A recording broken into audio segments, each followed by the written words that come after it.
Northcentral connected. It is September. School's in full swing. And we've got some good news today, hopefully, I think, right? News is better. Okay. Yeah. With me, as always, is our CEO and General Manager, Kevin Doddridge. Hello, everyone. Our Director of Marketing and Business Development, Michael Bell-Panning. Hey.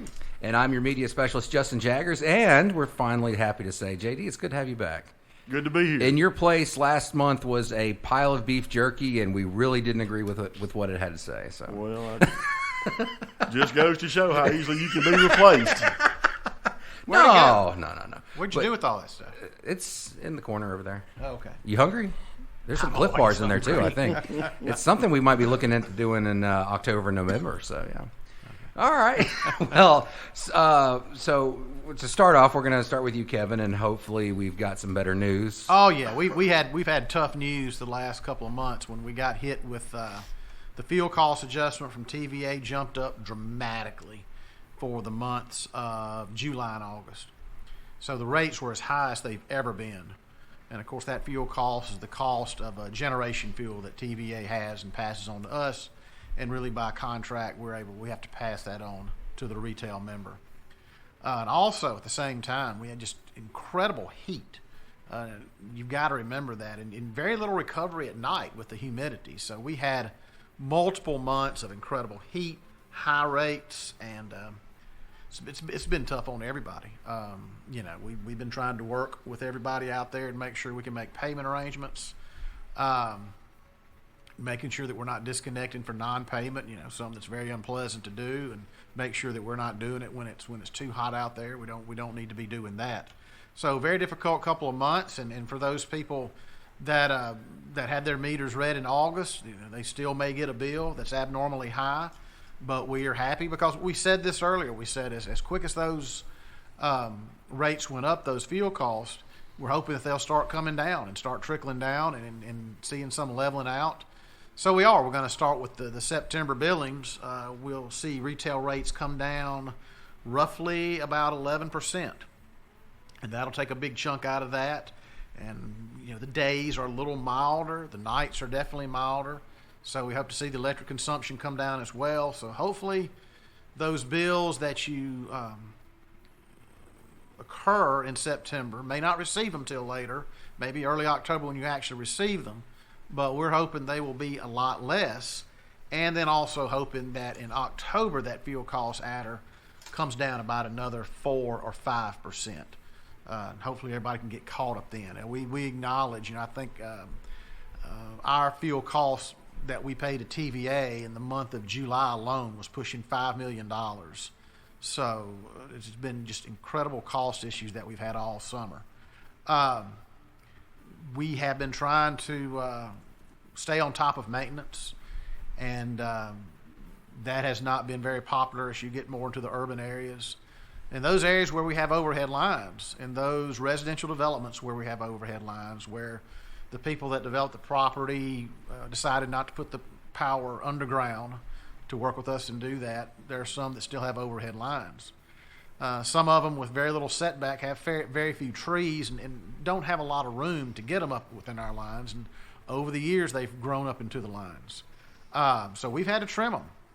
And if you're an individual and you've got your home and you've had it for a long time and you've got a tree that you're particularly fond of and provides shade and you've had it for a long time, seeing it trimmed on is not something that many of them wanted.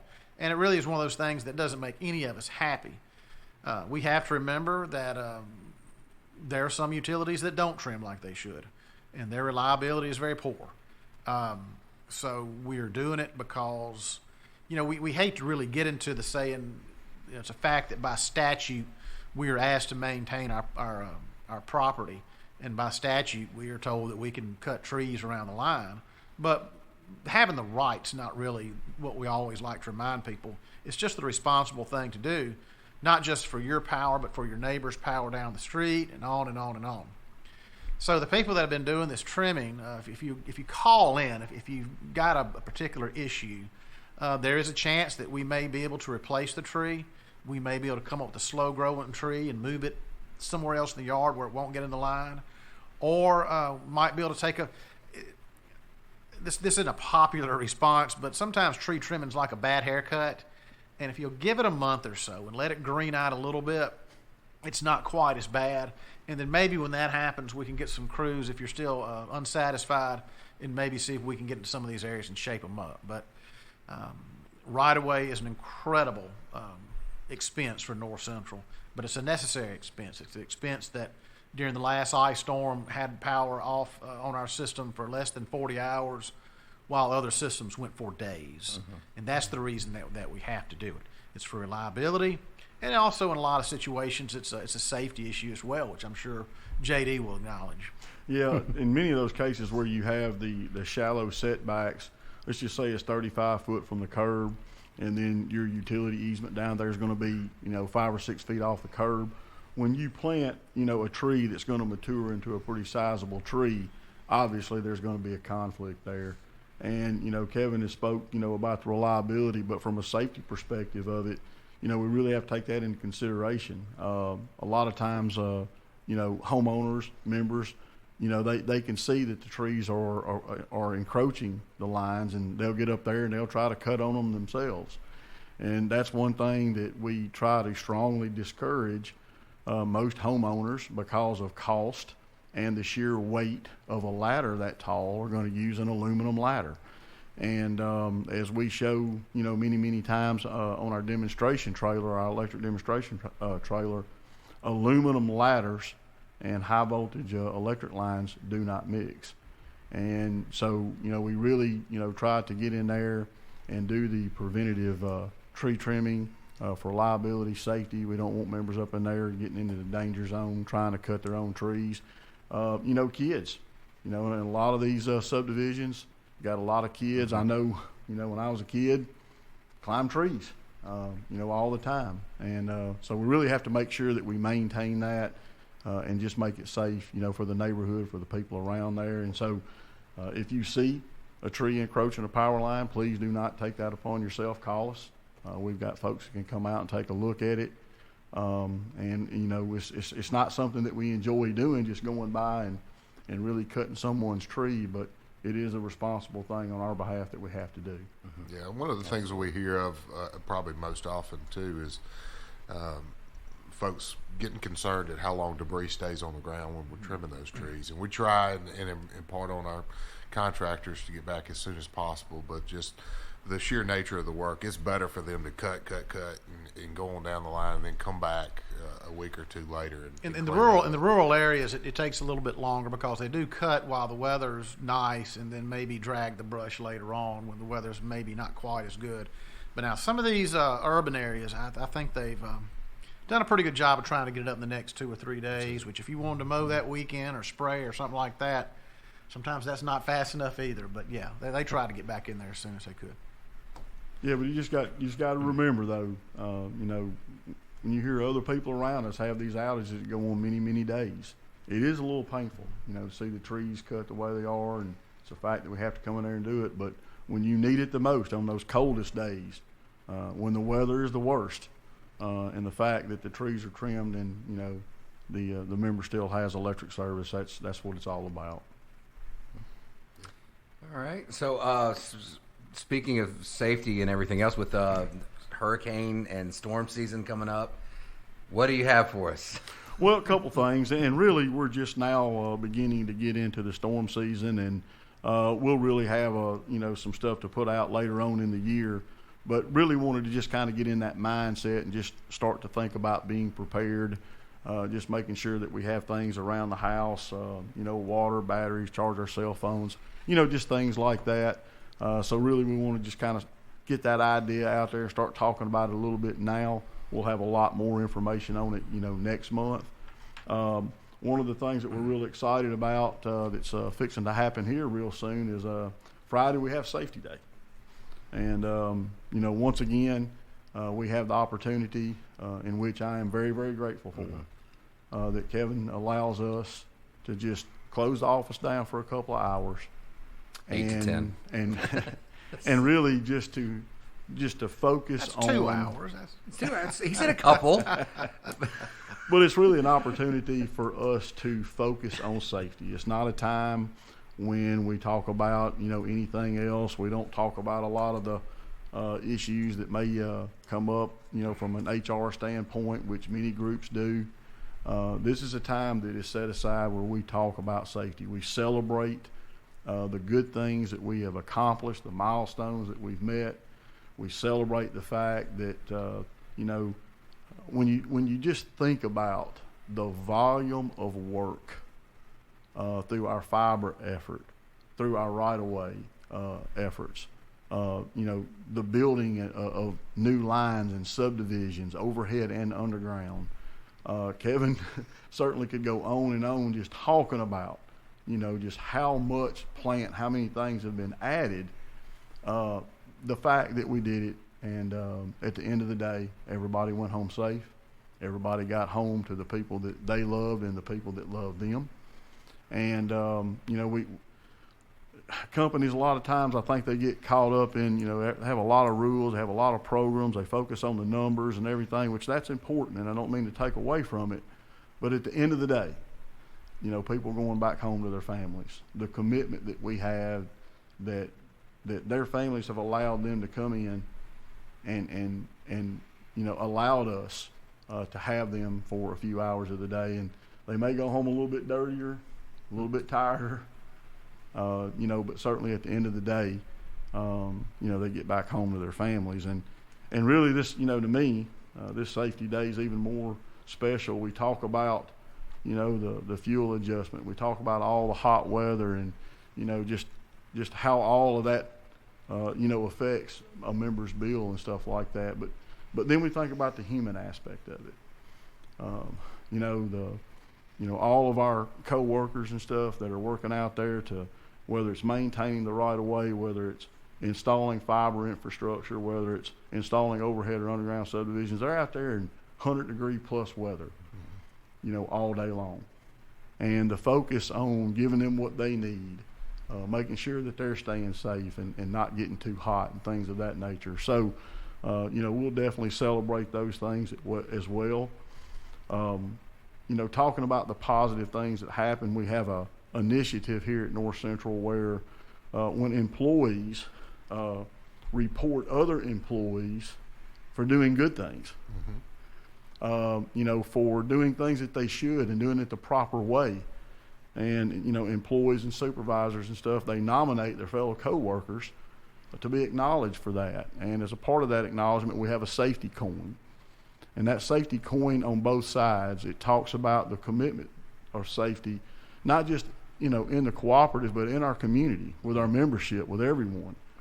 And so Kevin will have an opportunity to acknowledge, those employees that have done something where somebody else, not themselves, but somebody else that says, hey, this employee did this, and I'd like to nominate them to be acknowledged for doing something safe. So we'll have an opportunity to acknowledge them. And then, as always, we'll have an opportunity to acknowledge people who have met some really important milestones this year. Corey Critcher will receive his certificate for completing the lineman apprenticeship program. And at the end of last year, after Safety Day last year, he had reached that milestone. So we'll celebrate with Corey and a couple of his family members here on such an important day. So we look forward to that. But again, just very, very appreciative that we're able to take time once a year just to be thankful for the good, safe work that we've done and kind of pat each other on the back. Okay. Cool. We're looking forward to that. So the office at 4600 North Central Way will be closed from 8 a.m. to 10 a.m. on Friday, September 9th. And speaking of other events. Yeah, we do. We've got several events upcoming. I think probably the biggest announcement that we've had recently was the announcement of the Olive Branch Light Garden. And excuse me, let me come around and clear my throat. I've got the crud now. DJ Cool. Yeah. But Olive Branch Light Garden was recently announced, and what this is it'll go on from November 22nd to through New Year's Eve. That's right. And I think it was going to end with a fireworks show, and this is going to be a pedestrian light show, Christmas light show, along the same caliber as Starry Nights and Zoo Lights. If It's you've gonna be seen awesome. that, yes, it's going to be fantastic. So the group that we've been working with the city to help make sure that they're going to have reliable and safe power out there, but that's going to be huge for our community, and I think it'll bring in some folks to see what Olive Branch really is about, and excited to be a part of that. The Olive Branch Business Expo will be going on October 12th at Whispering Woods. It used to be at North Central's office, but they're moving back to Whispering Woods. Post COVID, they're expecting larger crowds, so it'll give them more space to spread out. And also, one thing we're going to be participating in is the Bridging the Gap career fair that the DeSoto Council's putting on at the Landers Center, and that's going to be October 18th and 19th. That's a cool deal. And we'll be there, hopefully, along with other utility providers to talk about. We're going to be talking about our electric service and electrical safety, and the many different careers that are within the utility industry, and then we'll kind of flow down that pathway into telecommunications, and we'll talk about fiber opportunities and get kids geared up to start thinking about their career path. And we will be unveiling something extremely cool at that career fair as well. Yeah. So I'm looking forward to that. So when your kids come home from school and say they're going to be taking a field trip, be excited about it, because we'll be talking to them about career opportunities. And just another exciting announcement is we have opened up the full Byhalia East fiber phase for North Central Connect, and that's if you live in the areas along Highway 178 and Interstate 22, French Road, St. Paul, down to South Victoria, you now have access to the fastest and most reliable internet speeds by folks you know. And if you visit northcentralconnect.com, you can go ahead and sign up. If you've already expressed interest, we emailed you automatically to let you know that the service is available. So hurry up, get in line, and let's get you connected. So 662-932-3500 is the number for North Central Connect if you have any questions. that's it. 662-895-2151 is the number for North Central Electric if you have any questions. Be sure to follow us. Facebook, Instagram, YouTube, Snapchat, TikTok, Vimeo. MySpace. Tom hasn't accepted our friend request yet, so we don't know. But, so talking about celebrations, you guys realize what happened 4 years ago this time this year? Episode 1. No. Yes. 4 years. 4 years of the podcast, and I've got our Podbean page pulled up. 6,500 downloads, and this makes episode 38. The video killed the radio star podcast. Exactly.